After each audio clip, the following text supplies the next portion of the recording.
नायक कविता आधुनिक ओडिया कवितार कवि विनोद नायक जड़े रोमांटिक स्रष्टा 1919 मसीह सुंदरगढ़ जन्म 2003 मसीह मृत्यु सरीसृप कविता संकलन निमंते केंद्र साहित्य एकाडेमी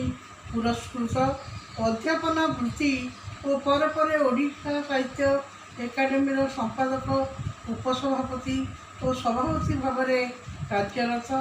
हैमंती चंद्रतारा नीलचंद्र उपत्यका साततारार जन्म साततारा द्वीप सरीसृप उलंग रुद्र तांकर कविता संकलन से जड़े रोमांटिक पलायनवादी कवि बोली कहीं कहती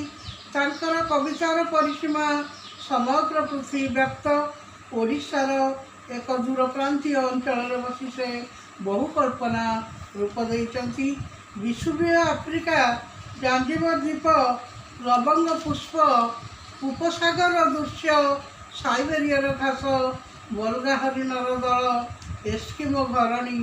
तुषार झड़ स्लेज गाड़ी प्रकृतिर भयावहता ताक कवितार दृश्यपट नंदादेवी साततारार द्वीप नीलचंद्र उपत्यका प्रकाशन पर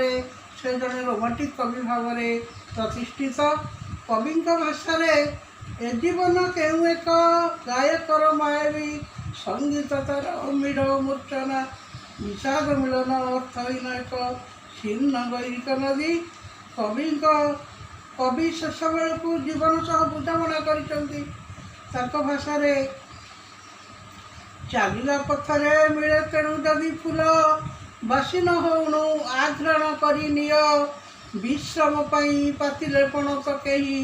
प्रणाम करे से तोर बरणीय आज भी ग्राम पथ कविता पाठकर हृदय छुए कवि भाषा बुआ शुणी मजे पादर पहुड़ एति मुकुल बेणी पखाड़ दे न मेथी नणद ताहार अधिक चातुरी गालरे हलदी माखे हलिला पानी रे मुहर छाई देखे यही कवि विनोद नायक जने सूर्यलिस्टिक कवि प्लीज सब्सक्राइब माय चैनल।